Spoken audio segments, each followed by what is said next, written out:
So now, let's start animating a scene. Let's say I've been given this scene from this storyboard to animate. This orc walks into frame, and then the camera pulls out and continues to watch him while he walks for a while. Then, he trips and falls down and yells, "Oh no, my poor toesies."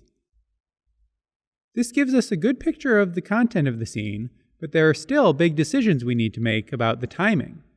How long should the scene be in total? How many frames should each step of the walk take? How long should it be before he trips? How long does it take for him to say his line? These are things that we can plan out a little first.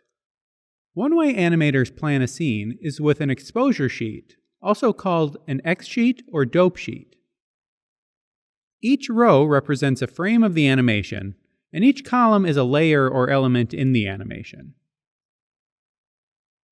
An animator would make notes on the X sheet indicating when certain things happen and what frames are keyframes. Dialogue would even be broken down sound by sound on the X sheet for doing lip sync. An X sheet is great because you can make whatever notes you want, but in digital animation, you can also just use your program's timeline to roughly plan out your animation. For our scene, I'm actually going to do both. I'm in Toon Boom Harmony, which has a digital X sheet linked to the timeline so you can see how they compare. I've already got a scene with an extra wide background set up.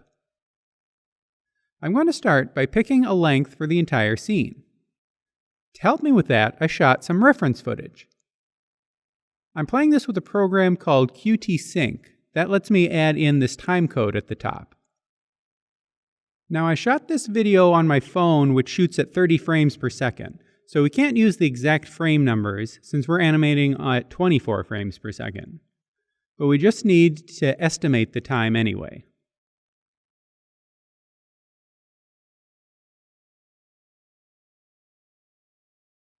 So let's say that this is where we want to end.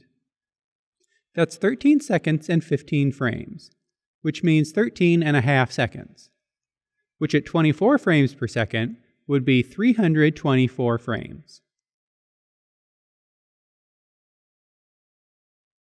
Now, let's mark out where the start of the trip should happen.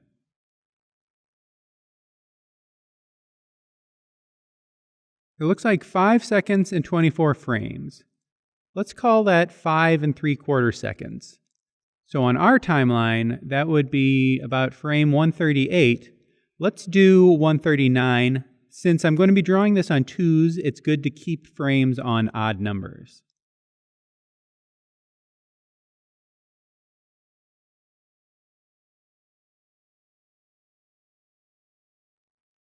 Then let's estimate maybe 36 frames for the fall itself, which would be frame 175. He'll be on the ground. And then a little over a second to get up. Let's call it 30 frames to get up, and we'll have him up and starting his line on frame 205. All of this can and probably will change once we actually start animating, but it's good to get a picture of how the blocks of time are working within your scene. What we can't change is the length of time for the dialogue. To know that, we need the recording. There's 2 lines in the scene. There's that one scream when he trips. Bah. That one's not hard. We can just put that at the frame where he trips.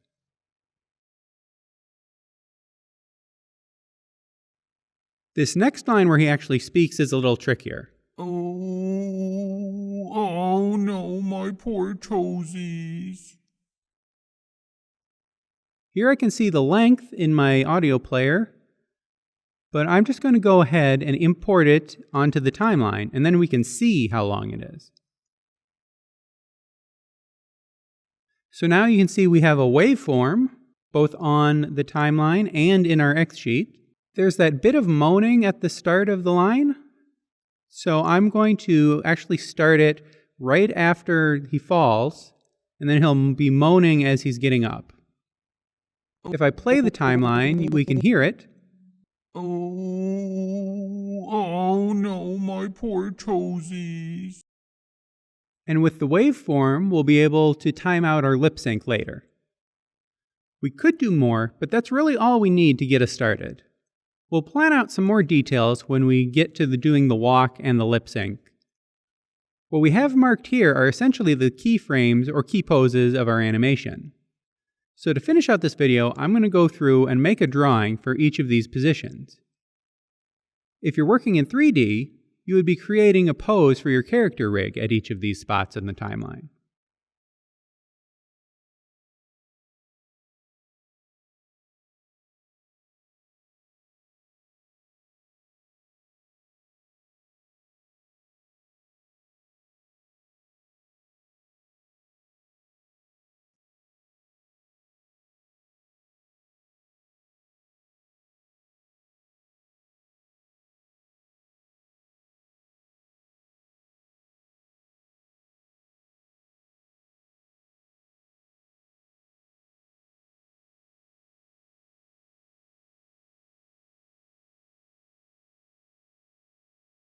There we go. All ready for the next video. I'll see you there.